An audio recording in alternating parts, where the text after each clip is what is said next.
Shalom sahabat Evangeli dimanapun kalian berada.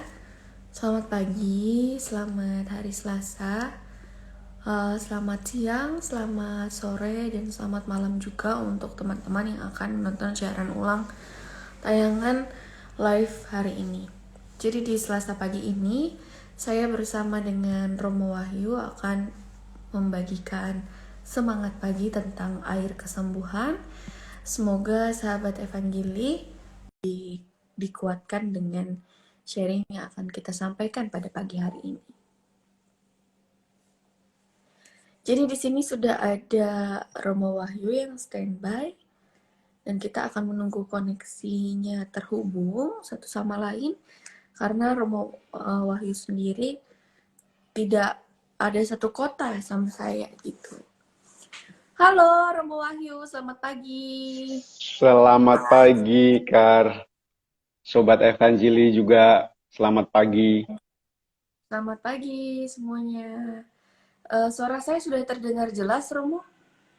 Kalau saya bisa mendengar dengan baik, nggak tahu Hmm, tentang suara saya bagaimana, Kar. juga terdengar dengan baik, Romo.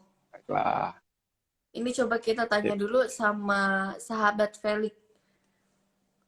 Apakah suara kami berdua sudah terdengar dengan baik? Felix Andika. Ini dari Sumatera loh, Felix Andika itu dia. Aman. Oke, kalau sudah aman, Aman. berarti kita mau memulai pagi hari ini. Mungkin tadi pagi ada sahabat Evangeli yang belum berdoa pagi, atau mungkin ada yang langsung bangun, langsung bekerja, dan lain-lain. Kita mau sama-sama mengawalinya dulu dengan doa sebelum kita mulai sharingnya pagi hari ini ya Romo. Marilah kita tenangkan hati, kita hening sejenak,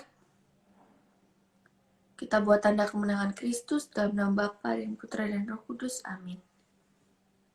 Selamat pagi ya Bapak, terima kasih karena Engkau telah mengumpulkan kami melalui ruang virtual ini, melalui live evangeli.id di acara God Morning. Kau juga berikan di tengah-tengah kami seorang teman yang bisa menjadi pelita bagi kami, Romo Wahyu. Biarlah pada hari ini Bapa, kami boleh mendengar, kami boleh melihat bagaimana kemuliaan-Mu benar-benar terjadi dalam kehidupan kami. Juga Kau kuatkan kami melalui apa yang akan disampaikan oleh Romo Wahyu. Biarlah segala sesuatu yang terjadi pada hari ini Bapa, sungguh kami resapi dan kami maknai sebagai apa yang sungguh-sungguh ingin Kau sampaikan kepada kami dan adalah yang terbaik menurut waktu dan rancangan-Mu, juga mampu menjadi kesembuhan bagi kami. Pada hari ini, tema yang akan dibawakan adalah tentang air kesembuhan. Berkatilah aku dan Romo Wahyu, Bapak, supaya kami boleh menyampaikan apa yang perlu kami sampaikan, apa yang ingin Engkau beritakan kepada sahabat kami, dimanapun mereka berada. Biarlah sabdamu sendiri yang mengalir melalui live ini, melalui mulut kami, dan biarlah Bapak, teman-teman, sahabat Evangeli yang menyaksikannya, sungguh-sungguh boleh merasakan kehadiran-Mu melalui tayangan ini. Terima kasih juga Bapak karena Engkau telah menyertai kami selama kami tertidur, selama kami beristirahat, dan kami mau bersyukur karena pada pagi hari ini kami boleh bangun, melanjutkan aktivitas kami, mengawali hari kami dengan God Morning. Juga Bapak, aku mau berdoa untuk mereka yang akan menonton siaran ulang dan belum sempat menyaksikan God Morning.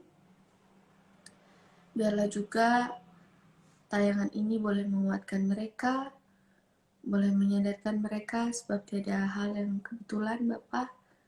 Maka ketika mereka menyaksikan ini adalah pesan secara pribadi yang ingin Kau sampaikan kepada mereka. Doa ini kami bawa di dalam kemuliaan nama-Mu Bapa, kemuliaan dalam nama Bapa dan Putra dan Roh Kudus, seperti pada permulaan, sekarang, selalu, dan sepanjang segala masa. Amin. Dalam nama Bapa dan Putra dan Roh Kudus. Amin.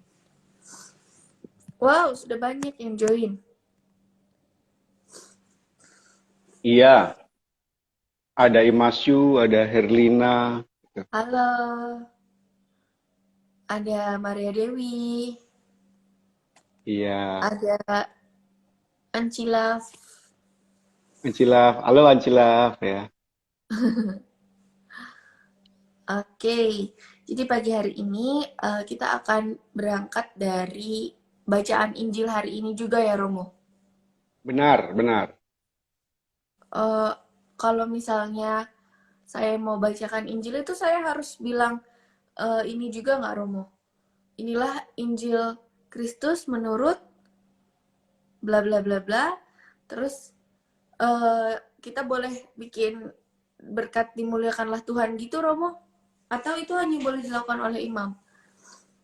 Sebenarnya rumusan yang kamu katakan tadi itu diberlakukan saat kita melakukan perayaan liturgi. Tetapi Hmm, kemudian kan biasa ya umat Kristiani mencoba mengikuti apa yang dalam liturgi untuk kehidupan sehari-hari. Jadi baik juga, tapi artinya itu tidak hukumnya wajib, tapi sunnah gitu ya. Kalau uh, orang bilang sunnah, tapi itu biasanya kita berlakukan untuk perayaan liturgi. Kalau perayaan liturgi jelas ada petugas yang khusus untuk itu, tapi dalam perayaan harian kita mencoba menyatukan diri dengan perayaan liturgi sehingga hidup kita itu bukan hanya hidup biasa, tapi seperti hidup yang dirayakan, boleh. Dan siapapun bisa sebenarnya. Hanya masalah hmm, berkat yang tidak gitu. oke, oke Oh. Romo. Jadi sahabat Evangeli, ini kan apa namanya? Sebelum saya mulai membacakan, jadi alangkah baiknya kita tanya dulu seperti apa gitu ya Romo. Mm-mm. Baiklah, kalau gitu saya akan mulai membacakan Injil pada hari ini.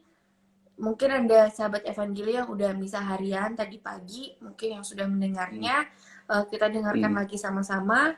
Yang sedang di rumah atau yang sedang senggang boleh membuka Alkitabnya, mungkin di handphonenya, atau mungkin yang ada sedang memegang Alkitab juga boleh dibuka. Jadi bacaan Injil hari ini diambil dari Injil Yohanes bab 5 ayat 1 sampai dengan 16. Inilah Injil Yesus Kristus menurut Yohanes. Pada hari raya orang Yahudi, Yesus berangkat ke Yerusalem. Di Yerusalem, dekat pintu gerbang domba, ada sebuah kolam yang di dalam bahasa Ibrani disebut Bethesda. Serambinya ada 5, dan di serambi-serambi itu berbaring sejumlah besar orang sakit. Ada di situ seorang yang sudah 38 tahun lamanya sakit. Ketika Yesus melihat orang itu berbaring di sana, dan karena ia tahu bahwa ia telah lama dalam keadaan itu, berkatalah ia kepadanya, "Maukah engkau sembuh?" Jawab orang sakit itu kepadanya, "Tuhan, tidak ada orang yang menurunkan aku ke dalam kolam itu apabila airnya mulai goncang. Dan sementara aku sendiri menuju ke kolam itu, orang lain sudah turun mendahului aku." Kata Yesus kepadanya, "Bangunlah, angkatlah tilammu dan berjalanlah." Dan pada saat itu juga sembuhlah orang itu, lalu ia mengangkat tilamnya dan berjalan. Tetapi hari itu hari Sabat. Karena itu orang-orang Yahudi berkata kepada orang yang baru sembuh itu, "Hari ini hari Sabat dan tidak boleh engkau memikul tilammu." Akan tetapi ia menjawab mereka, "Orang yang telah menyembuhkan aku, dia yang mengatakan kepadaku, 'Angkatlah tilammu dan berjalanlah.'" Mereka bertanya kepadanya, "Siapakah orang itu yang berkata kepadamu, 'Angkatlah tilammu dan berjalanlah'?" Tetapi orang yang baru sembuh itu tidak tahu siapa orang itu, sebab Yesus telah menghilang ke tengah-tengah orang banyak di tempat itu.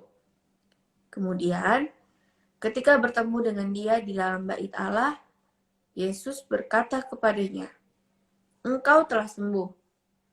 Jangan berbuat dosa lagi, supaya padamu jangan terjadi yang lebih buruk." Orang itu keluar, lalu menceritakan kepada orang-orang Yahudi bahwa Yesuslah yang telah menyembuhkan dia. Dan karena itu, orang-orang Yahudi berusaha menganiaya Yesus karena ia melakukan hal-hal itu pada hari Sabat. Demikianlah Injil Tuhan. Puji Terpujilah Kristus. Panjang ya? panjang. Tapi ceritanya menarik nggak? Kamu bisa mengimajinasikan nggak, Kar? Kisahnya tadi itu. Lumayan bisa. Jadi kayak ada di suatu kota, Yesus datang ke kota itu, terus di situ dia lihat ada sosok seorang yang ternyata sudah lama sakit dan Yesus sudah mengetahui hal itu gitu.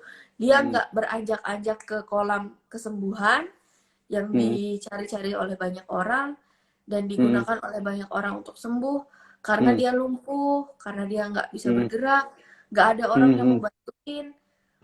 Terus di saat itu dia sudah putus asa karena kalau mau jalan ini ya Kayak ada perlombaan harus ya keduluan terus, kesalip terus.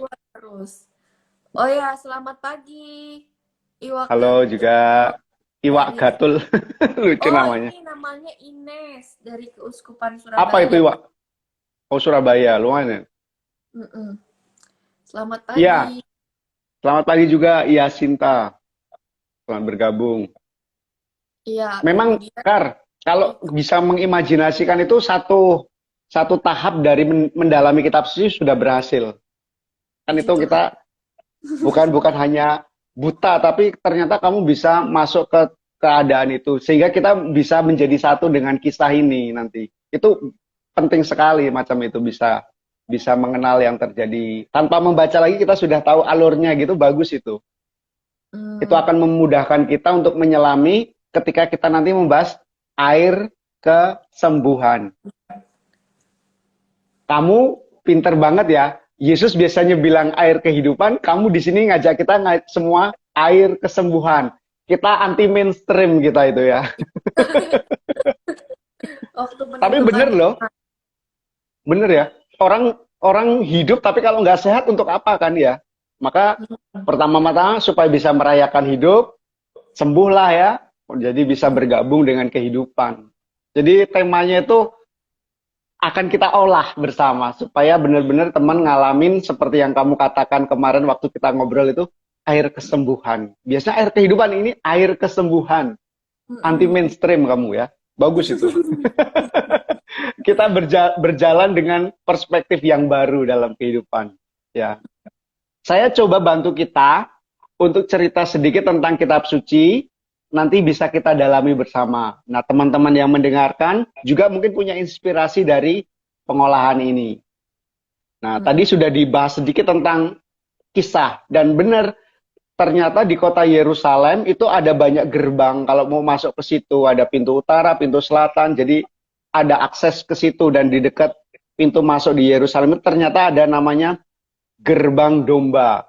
Dan di situ ada kolam. Biasa kan? Orang datang dari luar kota masuk, kan di jalan nggak ada toko untuk jual minuman kemasan. Di situ ada kolam, mereka istirahat sebentar, ngambil. Tetapi di situ rupanya kolam yang namanya Bethesda itu katanya artinya House of Mercy. Bethesda itu artinya rumah belas kasih atau rumah anugerah ya di situ.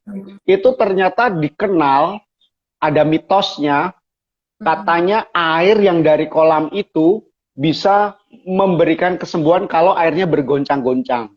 Karena katanya di situ kalau air bergoncang itu berarti malaikat turun.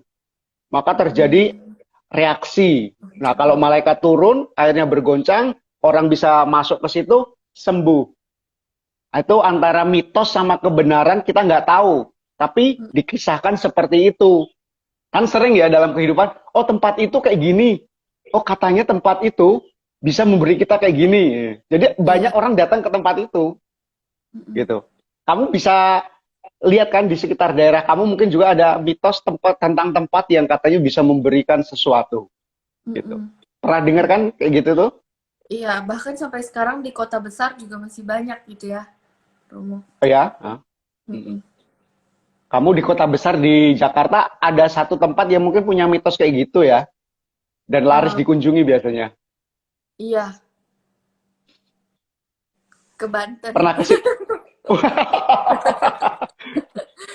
Di Banten, ya, ya, ya, ya. Nah, kan menariknya di sekitar kolam itu ada 5 serambi-serambi itu kayak samping-samping kayak tempat orang ya gitu ya. Jadi ada sisi-sisi gitu ya. Dan di situ dikatakan sejumlah besar orang sakit. Jadi setiap serambi itu banyak orang sakit di situ. Jadi kamu bisa Mm-mm. imajinasikan kalau kita mau masuk ke tempat di situ banyak orang antri gitu ya. Ada yang lumpuh, messing mesti, tempatnya kacau gitu mesti. Karena Mm-mm. mereka semua sudah mengamati kolam itu goncang nggak dan mereka akan berlari Mm-mm. berusaha ke sana. Jadi ada kompetisi di situ dan orang bergantung pada kepercayaan bahwa tempat ini bisa menyembuhkan. Nah, salah satu orang yang ada di situ dikatakan adalah orang yang sudah 38 tahun. Lebih tua dari kamu pasti ini. Kamu masih Iya. sangat muda, ya. 38 tahun. Romo 44 tahun ya. Jadi dia di bawah Romo usianya. Dan kalau usia manusia itu 70 tahun ya, berarti ini udah lebih dari separuh hidup dia itu mengalami keadaan yang tidak mengenakan, sakit. Bayangin nggak sih seumur hidup dalam penderitaan gitu ya? Nggak enak kan ya? Mm-mm. Kita baru 2 hari menderita aja sudah, wah, apalagi orang yang kena kanker bertahun-tahun itu kita bisa ngerasain ya. Ini seumur hidup 38. Mungkin kalau usianya 40 ya 90% waktunya untuk kesakitan itu ya. Dan Mm-mm. dikatakan di situ dia berbaring dan tak bisa jalan. Jadi orang ini bisa kita bayangkan orang ini seperti membuat tempat di mana dia nggak bisa berjalan. Kita nggak tahu apakah lumpuh atau apa sakitnya, tapi dia dikatakan di situ nggak bisa berjalan. Orang yang nggak bisa berjalan itu dan baringan itu kan orang yang nggak bisa move on ya, stop gitu ya, stuck di situ ya. Dan dikatakan dia eh, tidak ada yang membantunya. Jadi kita nggak tahu orang-orang itu nggak mau deket sama dia. Mm-mm. Mungkin orang ini bau ya, Mm. atau orang-orang sibuk dengan kompetisi mau mencapai itu sehingga dia dilupakan. Kita nggak tahu Mm. juga. Bisa juga orang ini apa namanya hanya orang yang males-malesan, hanya ngandalin orang lain, tolongin dong, tolongin dong. Kan ada ya tipe orang yang sebenarnya dia bisa melakukan sesuatu tapi dia cuma nyuruh orang, tolongin dong aku menjual belas kasihan gitu ya. Mm. Pernah ketemu kan orang yang tipe-tipe kayak gitu tuh yang sebenarnya Mm. dia bisa, cuman Mm. dia jual rasa kasihan orang supaya dideketin, dibantu gitu loh.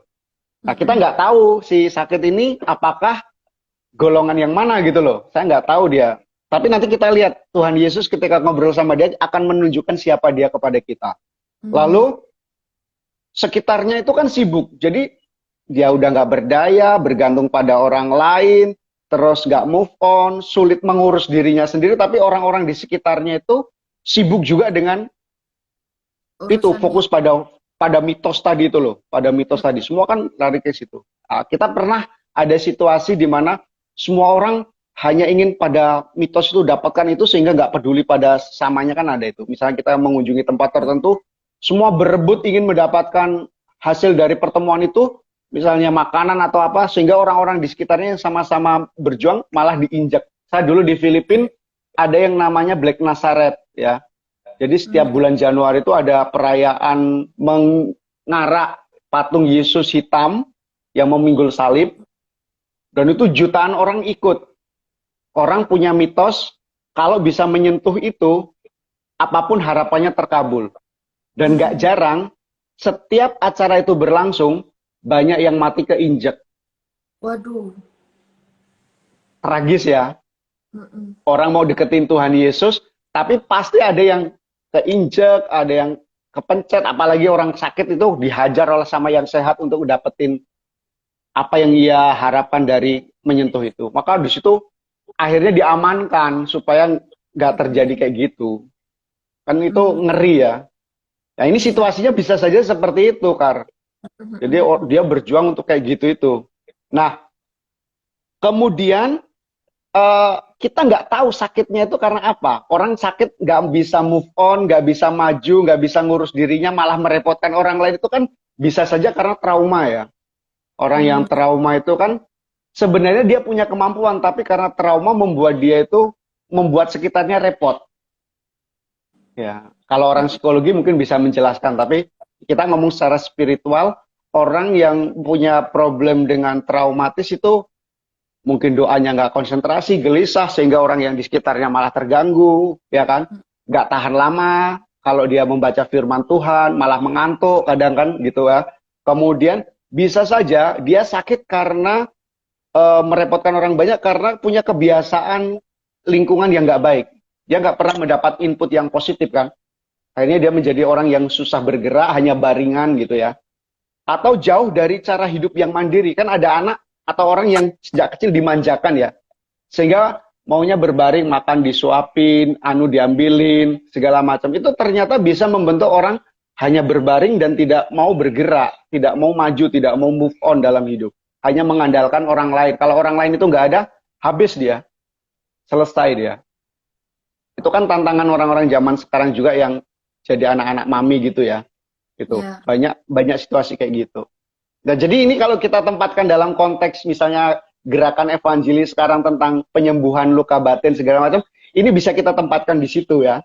Itu bagus seperti yang retret kalian buat itu. Terus saya melihat lagi eh, yang berikutnya adalah peristiwa ketika kita lihat orang itu Yesus datang.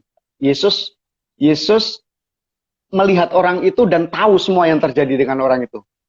Apa pertanyaan Tuhan Yesus tadi kalau kamu perhatikan baik-baik tadi? Di ayat 6 ya, ayat 6. Maukah engkau sembuh? Tanya Tuhan Yesus. Jawabnya apa itu di ayat 7? Baca Kar. Ayat 7. Maukah, bentar Romo. Ayat 6, Jawab maukah engkau sembuh? Nah, jawabannya kepadanya, apa? Tuhan, tidak ada orang yang menurunkan aku ke kolam itu apabila airnya mulai guncang. Sementara aku sendiri menuju kolam itu, orang lain sudah turun mendahului aku. Jawabannya menjawab Tuhan Yesus enggak? Maukah kamu sembuh, Kar? Kamu malah jawabnya apa? Ngeluh, tapi Iya, kan gak nggak dibaca. mengatakan mau atau tidak kan ini? Iya. Tapi dia blaming orang lain kan? Nyalain Mm-mm, orang lain kan? mm-mm. Lah, aku itu udah berusaha, tapi orang lain itu nggak ada yang nolongin aku. Kalau aku lari ke sana, orang lain mendahului aku. Jadi, ini orang nggak jawab pertanyaan Tuhan Yesus ini. Iya, iya, iya, iya. Aneh ini, ditawarin sembuh nggak, malah nyalain orang lain. Kan sering ya kita ketemu tipe-tipe kayak gini ya. Gimana Mm, keadaan kamu baik nggak? Aku tuh sebel sama dia, tiba-tiba dia ngomongin orang lain. mm, mm, mm, mm, mm. Nah, kamu bisa bisa tidur nyenyak, tinggal Gimana jawab mau bisa atau tidur? tidak. Gimana tidur? Itu main game mulu dari tadi ya. Jadi bukan menjawab pertanyaan. Nah, ini dia nggak tahu apakah dia mau sembuh atau enggak. Ini ada orang-orang yang mengalami situasi seperti orang sakit ini, tapi dia nggak tahu mau sembuh atau enggak. Sibuk dengan penyakitnya terus, sibuk dengan orang lain, keadaan orang lain, dan blaming dengan sesamanya. Lingkungan juga disalahkan. Mm-mm. Airnya, goncangannya nggak pas. Jadi dia menyalahkan lingkungan juga. Menyalahkan airnya nggak pas. Menyalahkan orang-orang sekitarnya. Jadi dia nggak menyelami apa yang ia butuhkan. Padahal kalau Tuhan Yesus kan minta kamu harus tahu apa yang kamu butuhkan, katakan kepada Allah secara jelas. Nah kalau kita nggak tahu apa yang kita butuhkan, kan kita nggak tahu kita mau makan apa. Orang Mm-mm. mau sembuh kalau nggak tahu sakitnya gimana.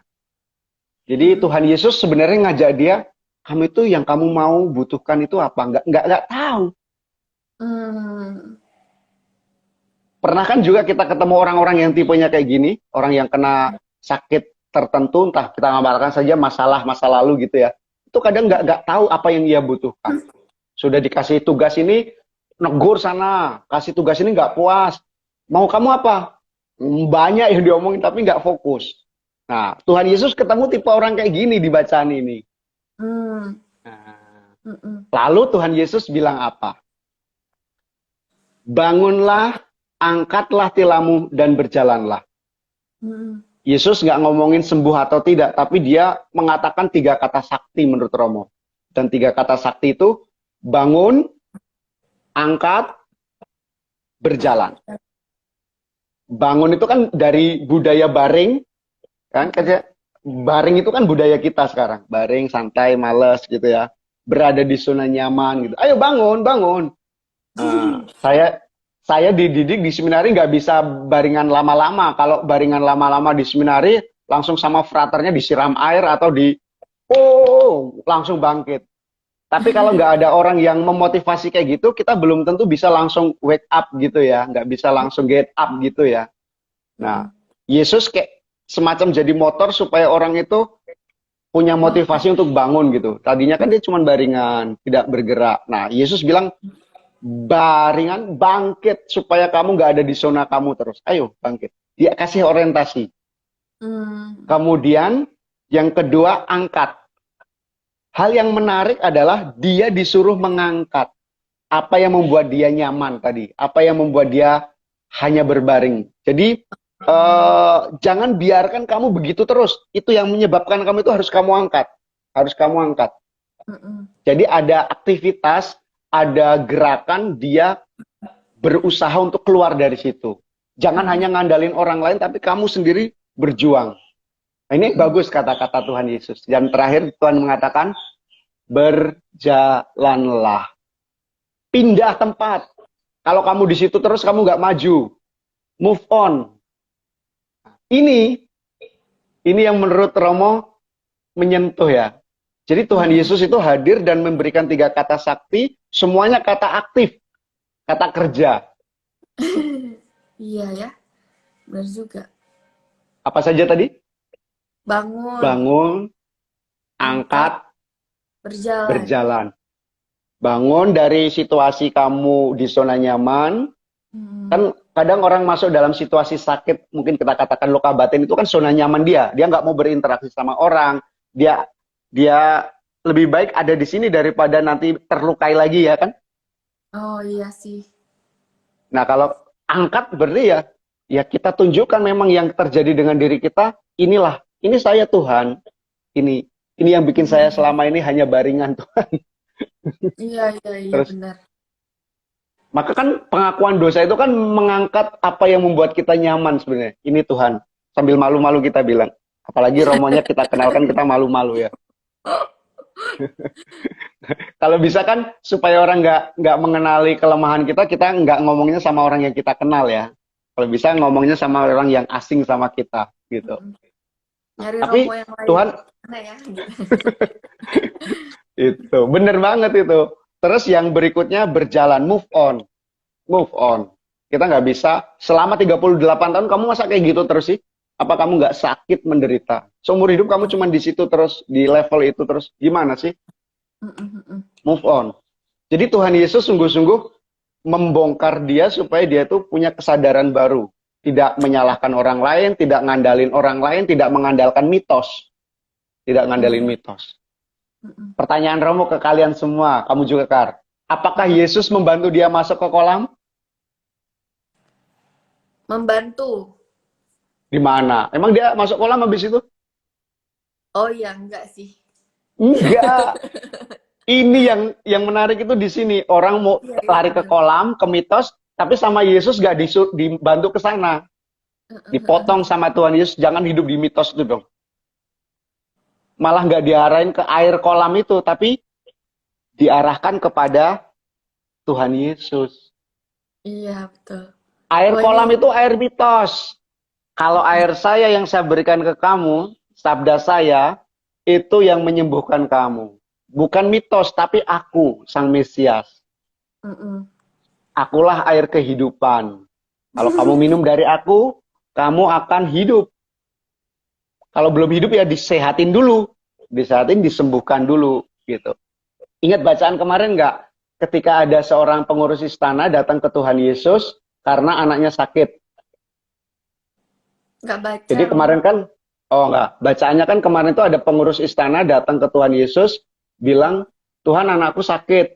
Tuhan Yesus datang enggak? Enggak, Tuhan Yesus, pulanglah anakmu sudah sembuh. Jam Hmm. berapa gitu ya. Terus dia pulang, kabarnya anaknya mati, tapi ternyata sembuh. Sembuh. Hmm. Pada saat Tuhan Yesus bersabda itu anak itu sembuh. Jam berapa? Sekitar jam sekian dia sehat. Hmm. Berarti sabda Tuhan itu kalau dipegang sungguh, kalau kita yakini, dayanya luar biasa. Hmm.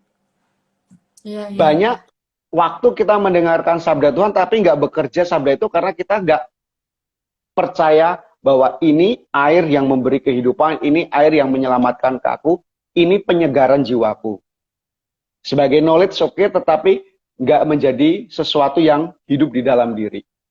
Nah Hmm. ini bacaan hari ini kan, kalau kita hubungi dengan bacaan pertama tadi, hari ini kan, Yehezkiel itu kan ada air yang mengalir dari bait Allah. Terus air itu memberi kehidupan di kanan kirinya. Jadi Hmm. memang Tuhan Yesus itu membuat orang ini bangkit, punya arah, dan diberi energi supaya dia akhirnya hidup. Hmm. Kan banyak orang tidak hidup gara-gara dia cuman baringan, hidup dengan penderitaannya tadi itu kan jadi manusia zombie kalau orang mau bilang ya. Hidup tapi mati gitu loh. Nah, Tuhan Iya. Yesus mengubah itu semua. Hmm. Jadi menurut Romo, sabda Tuhan hari ini menginspirasi supaya kita itu sadar kekuatan dari sabda Tuhan. Tapi Romo bukan mengatakan semua luka batin, semua kesakitan itu hanya disembuhkan dengan iman. Iya, iman butuh. Tapi ada kata angkatlah. Ada perjuangan di situ. Maka nggak bisa kita berdoa tanpa berusaha untuk keluar dari penderitaan ini. Dan ini angkatlah itu kata kerja seperti mintalah, carilah, ketuklah itu kan kata kerja. Hmm. Tuhan ingin penyembuhan itu juga datang lewat usaha-usaha real. Maka retret luka batin itu kan salah satu usaha membantu. Hmm. Tapi itu nggak sepenuhnya bisa menolong kita. Harus Iya. ada rahmat Tuhan. Harus ada lingkungan juga yang bantu kita kan. Hmm. Misalnya saya keluar dari kecanduan saya, minum minuman keras, tapi lingkungan nggak bagus kan susah kita bertumbuhnya. Harus Hmm. ada lingkungan. Ada momen di mana kita disupport juga. Iya. Nah ini penting. Kamu kan ngalami sendiri kan betapa tidak mudah kita berjuang seorang diri. Gitu. Hmm. Ya kalau Gitu. lingkungannya ternyata kayak tadi, Romo, kayak tadi dia nggak ada yang nolong, terus dia nggak punya siapa-siapa, kayak gitu kan. Tapi Tuhan Yesus bilang, berjalanlah. Mungkin maksudnya juga mencari tempat lain yang lebih baik gitu ya, Romo. Bisa kita artikan gitu. Kalau kamu Hmm. ada di lingkungan yang nggak memberi kamu daya bagus, kamu harus cari lingkungan baru yang membuat kamu survive kan. Hmm. Hmm. Hmm. Maka kadang memang ada tawaran, ayo ikut PD, ayo ikut kelompok komunitas ini, supaya kita ada lingkungan yang mensupport kita. Walaupun lingkungan itu tidak 100%, 100% suci, bersih gitu ya. Ada pasti noda-noda yang membuat kita berjuang juga di situ kan ya. Tapi setidaknya itu bagus untuk memberi supply sesuatu. Kalau tiap hari yang didengar Iya, buruk, tapi kita masuk lingkungan paling nggak ada 10% yang memberi bagus kan lebih baik ya. iya. Dari sini buruk, terus sini ada 10% yang baik. Lumayan lah yang dimasukkan ke diri kita. Hmm. Gitu. Maka Tuhan Yesus tadi itu memberikan kepada kita bahwa air yang menghidupkan itu adalah Yesus. Dan itu menyembuhkan. Gitu. Terus kunci dari kesembuhan tadi itu ini. Kita lihat di ayat 14. Ya, bisakah kamu membacakan kata-kata Tuhan Yesus kepada si sakit yang sembuh tadi? Engkau telah sembuh. Nah, bait Allah lalu berkata kepadanya, Engkau telah sembuh, jangan berbuat dosa ya, lagi, supaya ya, padamu jangan terjadi yang lebih buruk. excellent. Jadi kata kuncinya memang kamu sudah sembuh, tapi kamu perlu berjuang supaya kamu jangan masuk ke lingkungan masa lalu kamu lagi, Dan kalau itu nggak bisa kamu pertahankan, situasi akan lebih buruk. Ingat apa yang dikatakan Tuhan Yesus kepada wanita itu yang mau dilempari batu.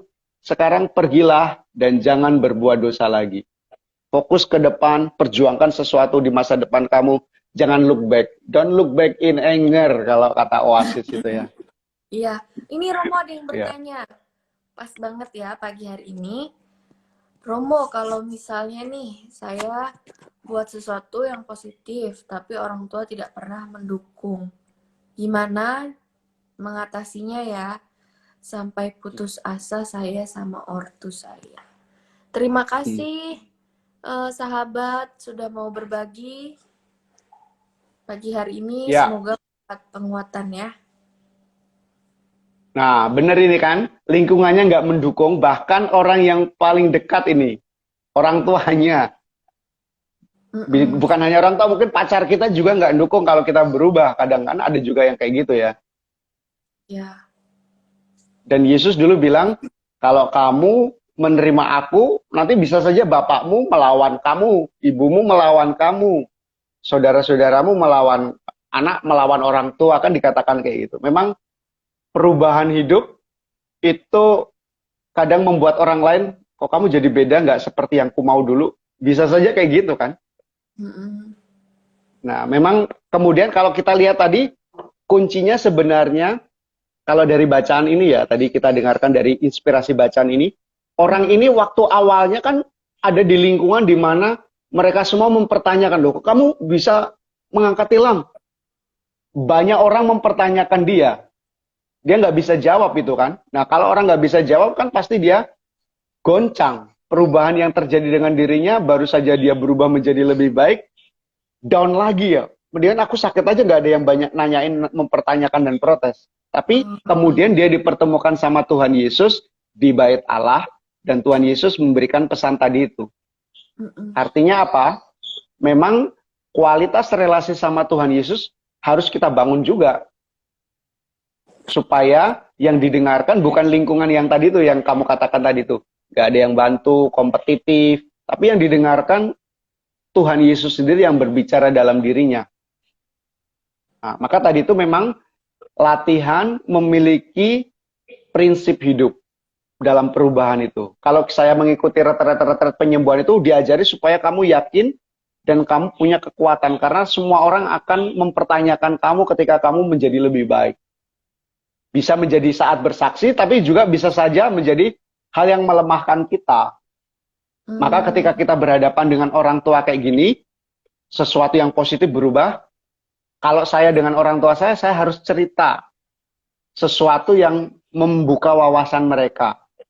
Kalau mereka sulit menerima cerita tentang perubahan hidup kita, kita bicara tentang masa depan yang baik tentang hidup saya. Jaminan-jaminan yang saya pegang dalam perjuangan hidup. Orang tua itu kan kadang nggak yakin bahwa kita menjadi lebih baik, mampu gitu ya, masih meragukan kita. Kadang mereka butuh jaminan. Oh, oke, kalau ada jaminannya kayak gitu. Seperti misalnya, kalau ada anak-anak bermain ke tempat saya, kamu pergi kemana? Ke Pondok Kristopel, tempat Romo Wahyu. Orang tua nggak, oke. Tapi kamu main kemana? Ke teman. Cepat pulang ya, awas ya. Beda. Beda. Orang tua itu butuh sesuatu yang meyakinkan bahwa kamu memang berubah bagus gitu loh, jaminannya. Maka kadang kita butuh lingkungan. Nah, kita ngomongin lingkungan, yang support kita itu juga intervensi memberitahu orang tuanya. Kalau kita yang memberitahu sendiri, mungkin orang tua kita nggak percaya, karena dulu biasanya kayak gitu, tukang bohong. Kok sekarang jadi orang jujur, orang tua itu jangan-jangan ini bohongin aku ini. Iya, iya. Perlulah orang yang punya kredibilitas untuk masuk ke situ, untuk membuka mata orang tuanya. Jangan putus asa. Move on, berjalanlah. Semangat. Itu Ini jawaban saya. Pertanyaan berikutnya. Semoga menjawab ya tadi sahabat DI_204.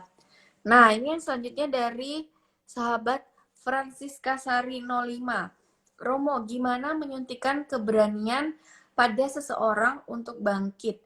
Kadang ya, justru lingkungan orang sekitar itu memberi dukungan. Tapi justru si orang-orang yang bersangkutannya ogah-ogahan. Oh, maksudnya nih berarti orang yang Ogah-ogahan. sakit itu yang nggak mau sembuh gitu ya Romo, padahal udah Betul. didukung gitu. Nah, si Francisca Sari ini, Mm-mm. jangan lupa kata pertama Tuhan Yesus tadi dari tiga kata sakti tadi apa yang pertama? Bangun. Bangunlah. Jadi orang bisa berubah kalau dia bangun, awake, sadar. Orang susah berubah karena dia nggak sadar tentang efek yang terjadi dari tindakannya, nggak sadar bahwa dia menderita, nggak sadar kalau dia itu punya sesuatu yang justru membuat buntu masa depannya. Maka memang hal yang utama harus dibuat itu adalah menyadarkan. Nah, menyadarkan ini banyak caranya. Bisa saja dikonfrontasikan dengan situasi yang mirip dengan situasinya dia. Misalnya ketika saya ingat ada teman dulu punya anak. Anaknya itu malesnya minta ampun. Anaknya itu susah dikasih tahu.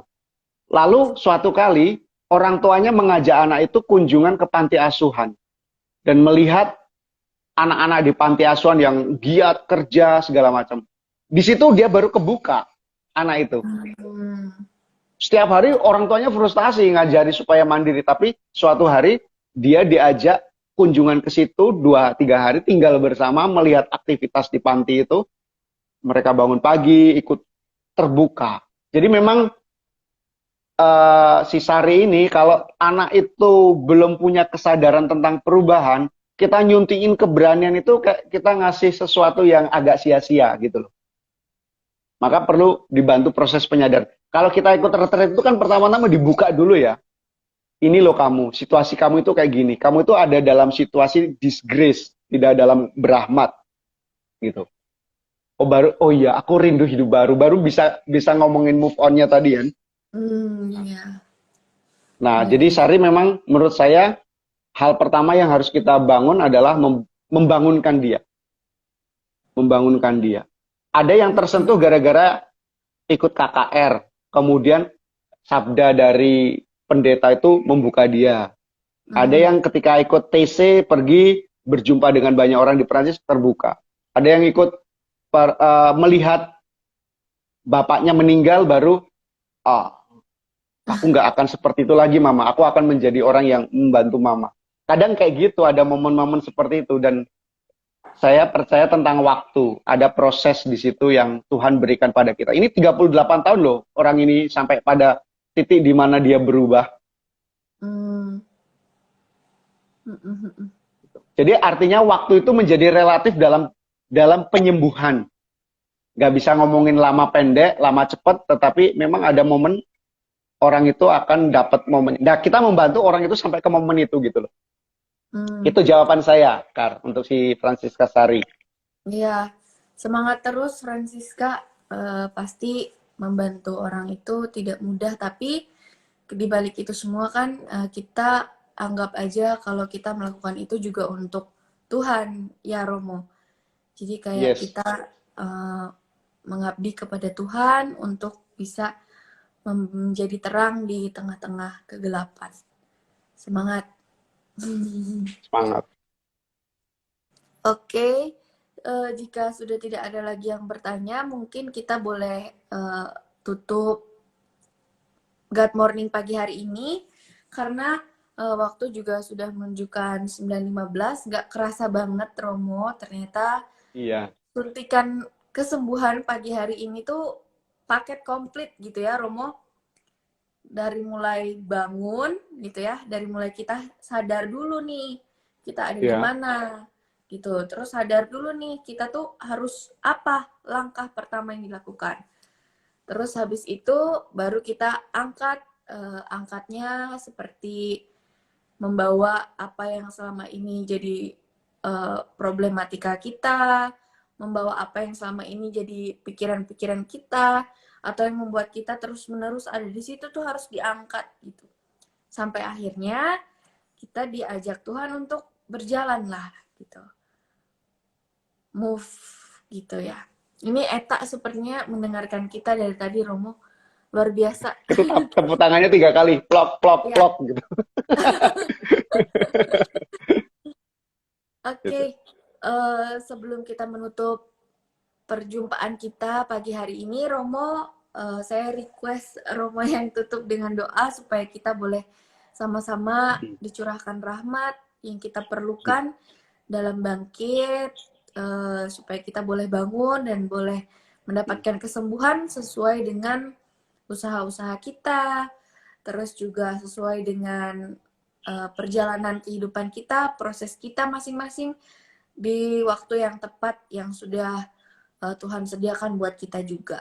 Semoga God Morning pagi hari ini bisa menguatkan teman-teman juga yang mungkin sekarang di masa prapaskah ini ngerasa kayak saat bermati raga kayaknya wah kok gini banget ya rasanya prapaskah. Mungkin ada yang ngerasa kayak gitu, tapi percayalah itu perjumpaan-perjumpaan yang mungkin Tuhan sediakan buat kita di momen-momen seperti ini ya Romo. Ya. Hari Jadi ini terima dapat kasih ya, paket komplit. Please plus, cuplis. Iya Dewi, makasih ya. Jadi kita berdoa bersama, kita bersyukur kalau sabda Tuhan hari ini membuat kita awake, bagus. Ada sesuatu yang memang harus kita sadari. Maka kalau belum awake, kita mohon rahmat supaya kita bisa bangun ya. Get up, wake awake. Pokoknya itu kita mohon, nggak apa-apa. Dan kalau teman-teman melihat menjadi orang yang membantu orang lain untuk awake, jangan putus asa ya. Itu melelahkan memang. Capek. Kadang kita kayaknya hopeless. Tapi percayalah seperti yang dibuat Tuhan ini, memang ada saat kita harus momennya itu pas. Mari kita mohon rahmat untuk teman-teman yang berjuang untuk itu semua. Semoga rahmat Tuhan menguatkan kita. Kita berdoa bersama, kita mohon kekuatan dari Kristus supaya kita bisa menjadi orang-orang yang bangkit. Dalam nama Bapa dan Putra dan Roh Kudus. Amin. Tuhan Yesus Kristus, kami mengundang Engkau juga untuk hadir, melihat hidup kami.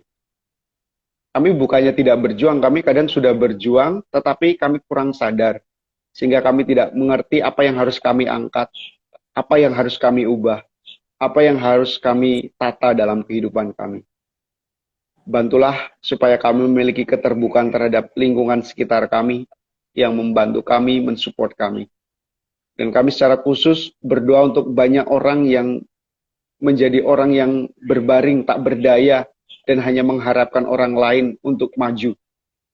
Semoga Engkau membantu mereka Tuhan, dengan kuat kuasa-Mu, dengan sentuhan-Mu, dengan sabda-Mu sendiri, dengan kuasa Roh-Mu, sehingga orang-orang ini dibantu. Utuslah orang-orang yang sungguh membantu mereka, teman mereka, keluarga mereka, komunitas, ataupun lingkungan yang membuat mereka akhirnya bisa menyadari itu.